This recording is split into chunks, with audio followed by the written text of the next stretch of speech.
What we're doing now is we're talking with Ryan Griffin, who is in a rather unique position with, I suppose, injuries and stuff like that. You've, if I don't mind, just kind of getting your story. You have a unique thing that happened to you. Over years and years of wear and tear on my elbow, it had a tear. And so after a year of about 13 to 15 therapy sessions, 2 steroid shots, and a plasma injection, I felt that I had tried enough, so it was time for surgery. So December 15th, a week and a half after state doubles, I went in and had a surgery on my elbow, the golfer's inside elbow, medial epicondylitis is what they called it. And that was December 15th, and today is March 3rd.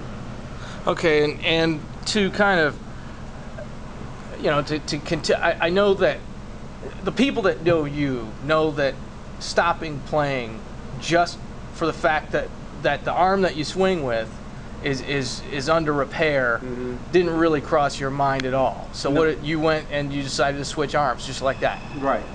I had been tinkering around with left-handed play here and there with some friends and some other people I had helped coach. So when I started to develop a bad elbow problem, and I knew I had to take time off but didn't really want to take tournaments off, and it's the camaraderie and the friendships and such, I decided that it was time to pick up left-handed full-time.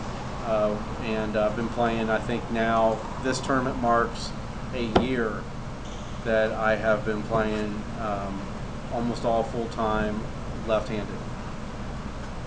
There you go.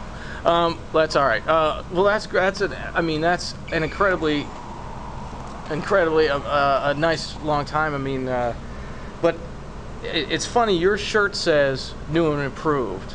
And it's definitely a new experience for a lot of people to see you play with your left hand, but you've also improved that play over the course of this year. Yes, absolutely. So that sends, just by that example, that sends a terrific message to everyone else. Now, you're a sponsored player, correct, but to someone up and coming that's trying to learn the game and do the best they can, that's a great message to send. What do you think? I think that as long as you apply fundamentals, left or right-handed, you can proceed through and be a good player. Good court position, good stroke mechanics, and good thought about the play.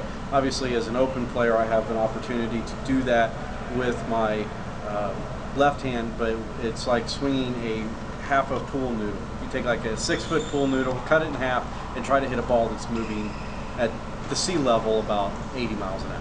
Yeah, that's I guess that's as good of an example as any you could use.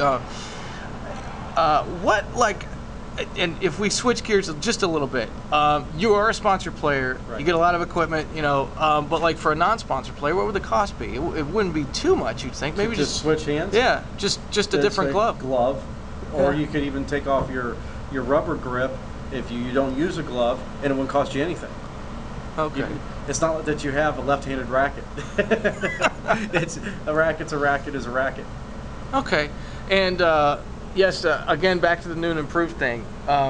Much to the chagrin of many today, including myself, who was roadkill on your path to victory today. You won an age group, 35 plus B and C, right, playing left-handed. That's got to be the kind of the ultimate peak. You've won other divisions before, but this one was incredibly tough. We all saw that match against David, the final.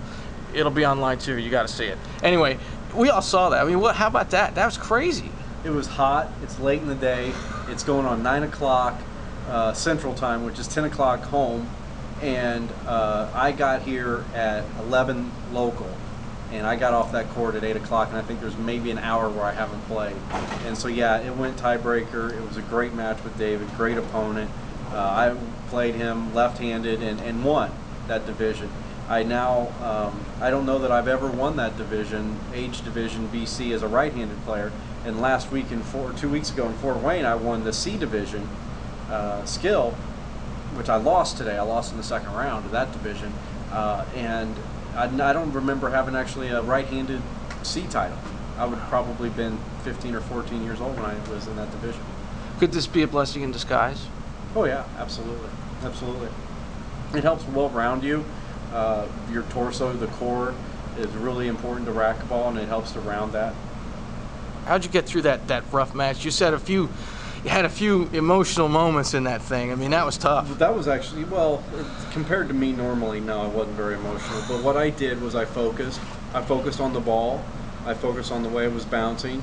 I focused on how to effectively return his serve that he found that was hurting me. And even though I was exhausted, I kept happy feet and played through the pain. My feet are aching right now. I had a sprained ankle earlier today from a collision with somebody. And you suck in the gut, literally. I suck in the gut. It keeps you tight, and then just move with the ball. Okay. Anything else you'd like to add? Not too bad for a lefty, huh? Yeah, pretty good. Yeah. All right, Ryan, thanks again for talking with me. I appreciate it. And Absolutely. You can now relax, and you have no more obligations this evening. Okay, great. Thank you. Thank you.